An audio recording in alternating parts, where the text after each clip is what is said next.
First thing in the morning, when your nervous system is just waking up, your mind still murky from the previous night's dreaming, your subconscious wide open. Don't let your first move be to reach for the mobile phone, open up Twitter, have a doom scroll, and let them decide how you're going to feel for the rest of the day. No. Wake up properly, reclaim self-sovereignty, and go into your day like a Taoist legend with the following very, very simple meditation. Hello my friends, welcome back to my channel where all there is what's happening now, me and you in this particular instance. I'm going to share with you a very, very simple meditation technique today, very simple indeed, basically meditation 101. So if you're a newbie, perfect, but even if you're an old hand, stick around, there'll be a few little wrinkles I'm sure. First things first though, subscribe to the channel, why not, give it a like, give it an upvote and hit the bell so you know when new videos are coming. And if you're so inclined, why not give my podcast Borderline a go. So this is a very, very simple meditation technique that really can have a deep effect on how your entire day goes. You can give it as long as you want in the morning. I would say a minimum of 5 to 10 minutes, but you can go for 20, go for an hour if you like. And it sets you up right for the day. I learnt this from the introduction, weirdly, from the introduction, not from the book itself.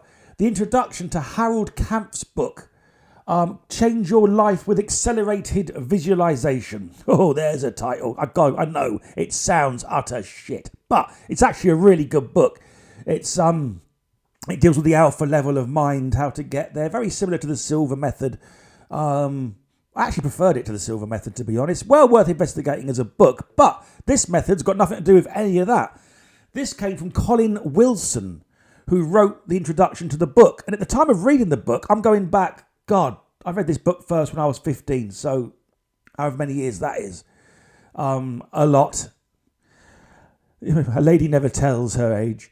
But it was the first time I heard the name Colin Wilson, and the brilliant writer, philosopher, novelist, investigator of the mysteries, well worthy of reading any of his stuff. But this particularly grabbed my attention. He spoke of the peak experience, and he spoke of his own battle with teenage depression and suicidal tendencies, things that at the time and still now I had, and a method he acquired from the Bhagavad Gita for dealing with said issues, something that he would do in the morning every day for 20 minutes, something I'm about to give you. Very, very simple. This is going to be very much meditation 101, by the way. You can go as deep into these things as you want, and in future videos I will, but this one is particularly good and it works. It has worked miracles. I do this in the morning. The day is always infinitely better than if I hadn't, and I do skip days. I'm a human being. But generally I do this every day. And here it is. Very, very simple. You've woken up. It's how Krishna instructs Arjuna to meditate in the Bhagavad Gita. Gita scholars might, question this, but I have found it in there. But Wilson describes it much more clearly. I'm going to describe it to you now. It's very simple. It's concentration. It's very, very simple concentration practice. What is concentration practice? It's finding an object and concentrating on it. In this instance, I'll give you two. In this instance, objects that are always with us. One is the breath, and the other is the sensation between the eyebrows, the point just here. This one's a little bit trickier than the breath. We'll start with the breath.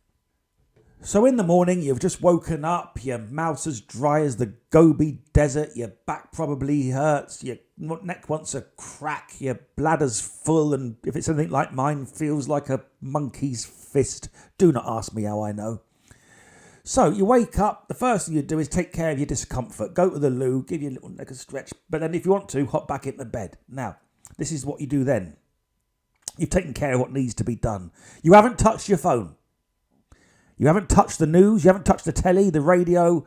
You're still you. You haven't. The day hasn't started. Maybe you've set your alarm 5 minutes early to give this a go, so you've got time. The first thing you do is you sit. You can either just sit upright in bed. That's what I do. Get a few cushions to make yourself comfy. Get the hips above the knees. But if not, find yourself a chair in your house. Just be quiet. Not you haven't spoken to anyone yet. You know, maybe you've had a sip of water as well. Get a glass of water down your neck. But then you simply close your eyes. It's as easy as this. You close your eyes, back straight. No special posture beyond the back being straight for this. And you just bring your attention to the sensation of your breath. Coming in, going out. You just pay attention to it. In terms of location, there's no specific one. There are in other meditations, but not in this one. Just the general felt sense of the breath coming in and going out. And you place your attention there. And then what happens is a thought will arise and you'll be taken away from your breath by the thought. So when that happens, you notice the thought. Maybe you even name the thought. You know, if it's a memory, just say memory. If it's a fantasy, just say fantasy. If it's a person, just say that person. And then bring your attention back to the breath. That's the practice, the coming back. Right? You can't get this wrong. It's not about stopping thoughts. It's about the coming back. And you sit and you do that for a minimum of 5 minutes. If you can, 15 to 20. Now, what are you doing here? Well, this is how Wilson describes it. You're pulling yourself together. You're bringing the troops into alignment. You're bringing your attention and placing it where you want it. And you're establishing yourself in that moment. What do I mean by that? Wilson likens it to an archer and an arrow. Another philosopher described it thus. Wilson was reporting it, but the idea that the attention is the arrow, and then, you know, the archer draws the string. The archer draws the string back, releases the arrow, and attention is like an arrow that you fire at things. And when you're unconscious, when you're murky, when you've just woken up, your attention is all over the place. Your attention is, you know, going to wherever it's going, into this, into that, into memories, expectations, last night's dream, the social media. By not doing any of that, by just sitting and choosing to place your attention on your breathing, the attention is the arrow, you become the archer. Drawing back the bow, firing the attention where you want it, taking control of your attention, reclaiming your attention. And also establishing that which is controlling the attention, that formless witness. But I don't want to get into that just yet. Just literally place your attention on your breathing. And that's it. Your thoughts drift off, you come back to your breathing. Your thoughts drift off, you come back to your breathing. Just the coming back is the practice. The coming back gets easier and easier. It gets stronger and stronger. Eventually you're with the breath and that's it. Your attention is where you want it. Strong, steady, stable. And then your alarm goes, your beeper goes, and you open your eyes and you move into your day. But you move into your day as the sovereign, in control. So now when you open up your phone and you start doom scrolling, you're not taken by it. It's there, you see it, you read it, you experience, but you're not taken by it. It doesn't determine how you feel because you've established yourself as the sovereign of your mind and therefore can read these things and not be taken by them, not let them affect you, not let them make you miserable. Am I making sense?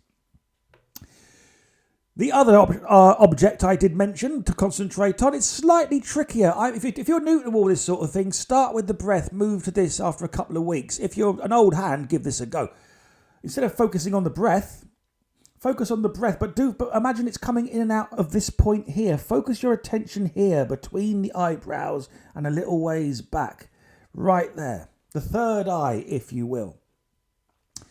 I don't mean visualize things. I don't mean imagine things like chakras and just your attention. Place it there. Keep it there. Just sit there breathing. The attention is here. A thought arises to take you away. You acknowledge it. It's fine. You're not going to try and stop them. You bring your attention back to that point. Another thought arises.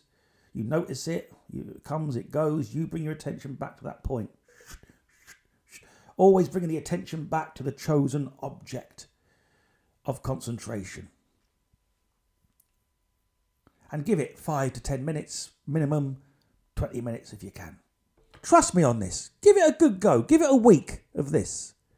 A week of starting the day with none of the usual sort of distractions. Just a week of starting the day by reclaiming control over your attention. Reclaiming control over your concentration. And then move into the day. See what happens. And don't be afraid to drop in, by the way, in the afternoon as well. If you get 5 or 10 minutes, a tea break, give it 5 minutes, reclaim that attention that has been scattered throughout the course of your working day. Reclaim it, bring it back. Bring it back. Reclaim self-sovereignty. This, my friends, is magic. Why? Because you're literally altering the universe. How, Buckles? Well, if we experience the universe through our nervous system, it's the only way that we can know it. Essentially, the universe is, to all intents and purposes, our nervous system, reporting information back to what? Who knows? You might find out if you practice this. So, by doing this practice, you are altering how your nervous system is functioning in that moment. And when you alter how your nervous system functions in that moment, you become different. And when you are different in situations, situations become different around you. You transform them. And this is magic, not pie in the sky. Something you can do this very day. And it begins with you sitting down, bringing your attention to your breath and holding it there for a little set period of time. Trust me on this. Start your day this way. See the difference. Let me know if you enjoyed this video in the comments. And I will see you on the next one. Give Borderline a go as well, my podcast. I think you might like it.